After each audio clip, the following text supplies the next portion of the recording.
What's up, my people? What's up, my homies? What's up, my friends? I'm Gnarly Vato, and these are Gnarly Times. Well, today I want to talk about what it was like gambling up in YA, you know. And people probably don't want to hear jail stories, but some people do. So I'm trying to, whatever, tell you little things that was going on in there. Well, I didn't really know much about gambling, when I first went to juvenile hall.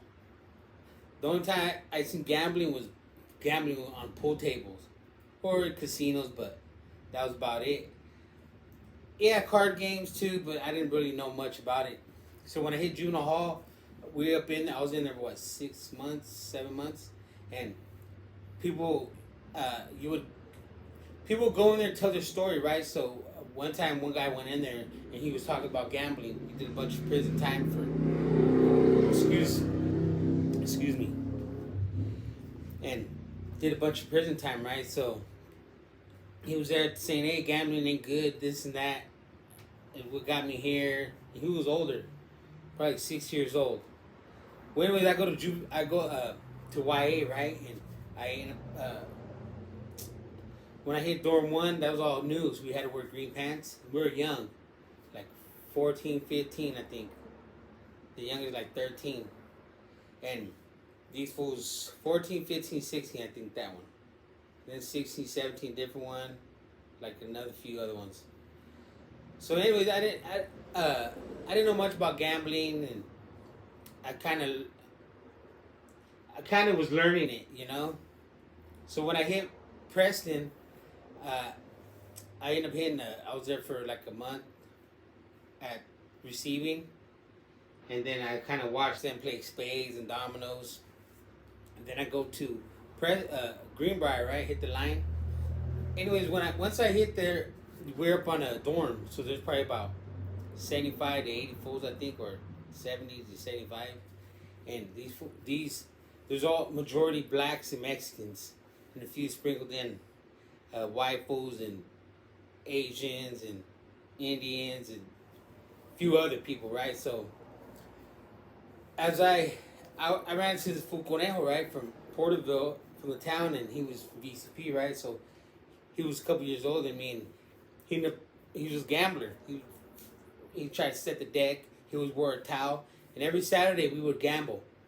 You know, well, as I was in there, my mom would send like $30 every 2 weeks or whatever it was. So she sent two money orders for me and my brother. So I would make that money kind of stretch. I might risk of hey fool, want to bet a book of stamps, or you want to bet a kid of noodles, sopas. So this fool Conejo taught me how to play spades, and then I ended up meeting some other. I learned how to play dominoes, and then I gravitated towards handball. So, as I was going through time, right? You're up in there, and at the time I was there on Greenbrier, there was probably maybe about 20 homeboys.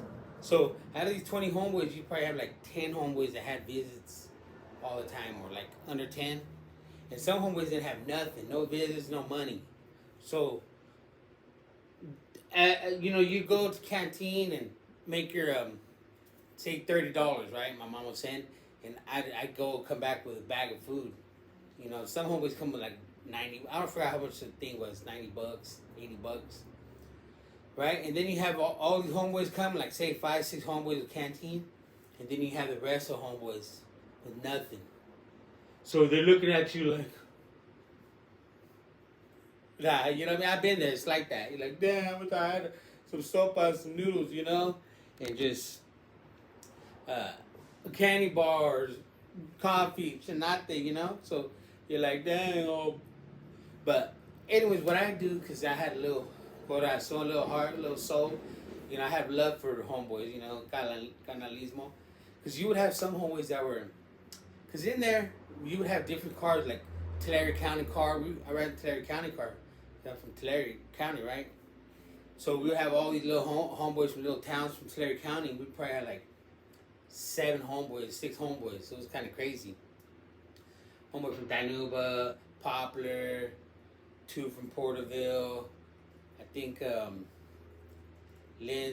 Lindsay, Tulare, Farmas, you know, a bunch of other little homeboys around the area. And so, Visa. So anyway, so we would have cars, right? So they would have San Jonero car, and then a salad bowl, and then maybe, I guess, Sacramento. I don't know how they, can't really remember how they rolled. I guess, you know, but it was kind of crazy. But we even had CXIV with us, or C14 rolling with us. You know, so we even had probably like 3 C14s with us from Fresno and from LA. Well, as I used to gamble, I used to put up this money, right? And I tell homeboy, don't chip, fool. We're gonna eat, you know? And I'll be like, hey, be my partner. If they're good, we'll go halfers or whatever. Because you don't know, we like to eat food in front of homeboys. You always try to, like, here, bro, Kyle, grab a cup or grab. That's what they would say, closed mouth, don't get fed. You know? And as you realize, back then we were young, and a lot of these fools didn't have families. Because I ran into fools that used to run the street homeless, you know, committing crimes. That's how they got caught, went to YA. You know, so no one really loved these fools. Grew up in the system, group homes or foster homes, or the families on drugs, they're living with grandparents, all this shit, you know. So a lot of these fools are going through things, and I had my mom and dad, and they used to family come and visit, you know. So I had a lot of love coming in. So I would look out for homeboys and shit. Even the other fools, like I said, this other one, Bambi. You know, I'd be like, here, Bambi, here, this is a soap out. Or just, not because I felt obligated, because I wanted to. And homeboy would be like, hey, bro, bro, I just want some. Let me just donate some to the homeboy, you know? Because if you literally see, foods was so bad. It was so bad in there. One time, I might elaborate on this guy, but this fool I was in jail, grew up with, he was in there, right? He was a year old, or 2 older than me. They drew a peacock on him, tied a peacock on him, but it looked like a turkey, so we always would clown him. But they ended up dropping him leva in there, right? So he would be foraging on food and whatever, and I seen him one day, and I grew up with him. That was a horrible thing, but I had to save my own skin because that shit was wild. You're like, damn, what the hell? You know, and this fool's like, I see him take a toothbrush out of the trash can and put salt on it in hot water, let me put on hot water and boil it in the microwave. Because he didn't want to use a state issued one. And he had no money, you know? So it was stuff like that. No one gave a shit about it. Because a lot of them fools are gangbangs, so no one really cared. And they probably, F your mom, or whatever. So mom like, alright, fool, you know? Till they got caught and went to jail. So when I was in there, I used to gamble a lot, you know? And so when I gambled there, I bring in income for the homies. Stampilla, books, stamp, lay, bro. If they needed a stamp or write a letter, needed something, because they would give you free envelope. So if they use that up, lay, bro, can I get one? Like, whatever, I'm gonna do what you gotta do. You know, here, or I'll get my free one. But I like, one of my other hustles, my main hustle was drawing, writing, because I was good at Old English and cursive. So, and drawing. I was good at it before I went to jail. So when I went to jail, I honed my skills. So that's why people don't realize that when you're young and dumb, you really are dumb, because you drop out of school, you don't know how to read, you don't know how to write good, you know, you can't do your math, you know. So, because you're too busy concentrating on girls and gangs and shit and drugs. So by the time you get up incarcerated, you're kind of low functioning, you know, to where you're more accessible to getting assaulted and taking offense to someone say, hey, you know how it is, fools get emotional. Because we didn't have critical thinking, you know, reasoning. And we didn't think about our consequences of our actions, you know. But anyways, I could ramble on that. But so when I used to gamble, homeboys be like, "Hey, bro, stop gambling with these fools," and I'd be like, "Homie, why are you tripping for?" That's because they weren't putting into nothing, because they were broke homeboys. You know what I'm saying? I'm putting everything up, and because you know you got to worry about. Back then it was like one jump, we all jump. You know, so if a homeboy got into it with the Southsider or Bulldog, then you got one homeboy that was gambling. Say, then you got 19 homeboys there that are gonna jump in if you know brawl gets down. That's why fools try to avoid a brawl. You know, now it's like, hey, check it out. I don't like your homeboy. Can I want to go. They'll tell the main homeboy, go to the main homeboy, say, hey, check it out. I don't like your homeboy. I want to take him in the blinds. And that's the only time they would get down like that. But if they just got rushed in the open, then it was just a straight riot. So it was cautious, you know. So when I was there for a year, right? I went Carl Holton. I went to Preston August 7th of 95. And I left to Carl Holton August 7th of 96. Yeah, 96. So when I went there, right, as I mentioned in other videos, I was there for a year, drug program, got in a riot there in the beginning, whatever, some bullshit. I became a KP, right, a kitchen, I don't know, but I ended up serving food, you know, and when I was there in Carl Holton, I became because up in Carl Holton, you're up in the dorm, right? Just like Preston, but on the back of the wall, right when you go into the building or the thing to the dorm, straight ahead is the showers, the bathrooms, and right up there there's like stairs and there's rooms that kind of look down on the dorm.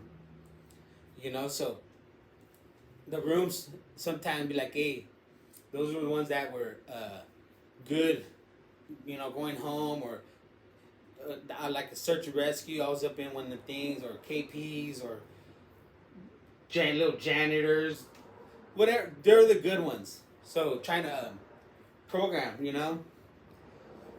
So when I hit there, I used to work in the kitchen, and then I used to use my funds there.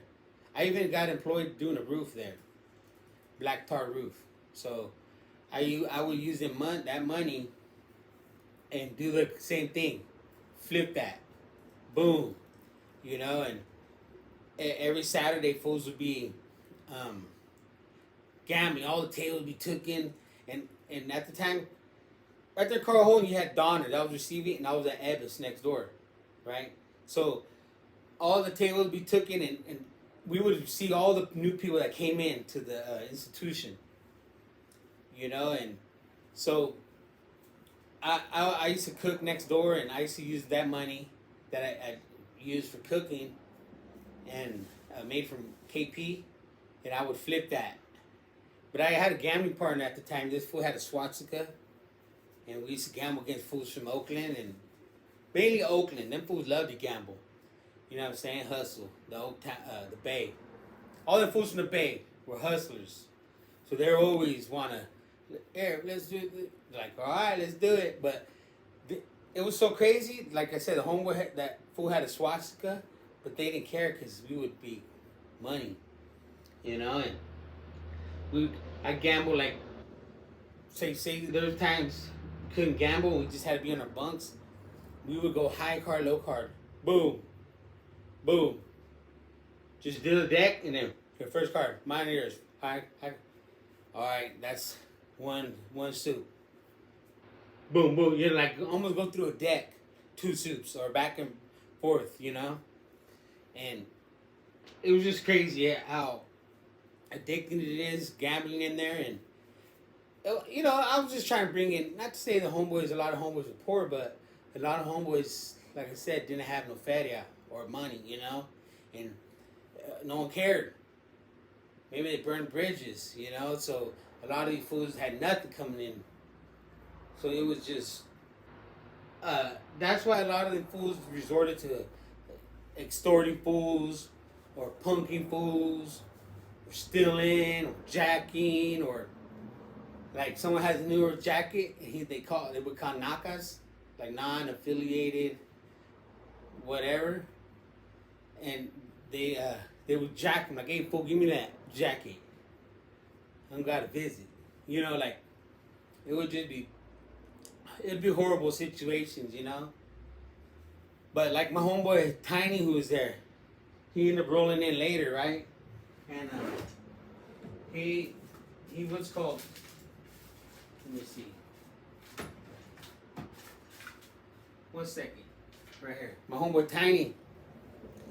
He came in from OH, and we ended up.